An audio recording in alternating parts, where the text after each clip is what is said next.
करावं सांगा बरं. दोघं जण नवरा बायको माझ्या पाया पडायले. जे हरी म्हणलं जे हरी 200 रुपये घ्या म्हणलं द्या. मी बी घेतले आणि ठेवले खिशात.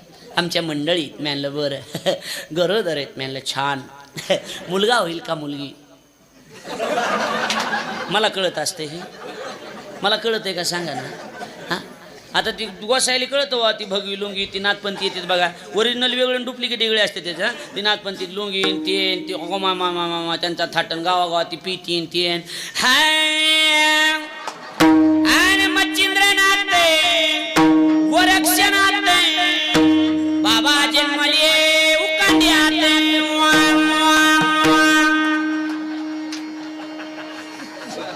गाणगापुराहून अक्कलकोटाकडं बाबा निघाले पोटाकडं. लय भारी असते ते. हा जमलं की तुम्हाला काय अडचण आहे. दोघा धंदा नंबर 1 चालणार आपल्या. काय अडचण नाही बरोबर. काय करावं सांग. मग ती खेड्यापाड्यातल्या ऐका ना खेड्यापाड्यातल्या बाया सुपात धान्य देतात बघा. बरोबर आहे का. सुपात धान्य देतात का नाही. हो बोल जा हो. सुपात धान्य मी माझी शपथ हनुमान घेईन बघा. तुम्ही बोल जा मोकळ्या. तुम्ही असे खुनवायला लागलात काय. गाथा पाठ आहे तुमच्या का काय मला कळणच गेलंय. हा असे सुपात धान्य बाबा धान्य घ्या. ती जात लई बेकार. बाबा कुणाचं घेत नाहीत माय.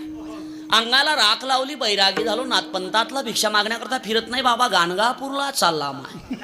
एक मनातली गोष्ट तुला सांगतो बाई. काळा कपडा कधी घालू नकोस. अमावस्येला पौर्णिमेला कमरेमध्ये दुखतं बाई तुझ्या. मन खूप मोठे बाई पण तुला कोणी समजून घेत नाही माय. आणि बाई लक्षात ठेव लग्न झाल्यापासून तुझं तुझ्या नवऱ्याचं जमत नाही. बाई म्हणली मनातलं बोलला मनातलं बोलला. त्या मेल्याचं मोह अजून जमलं नाही महाराज. मनातलं बोलला तो मनातलं बोलला.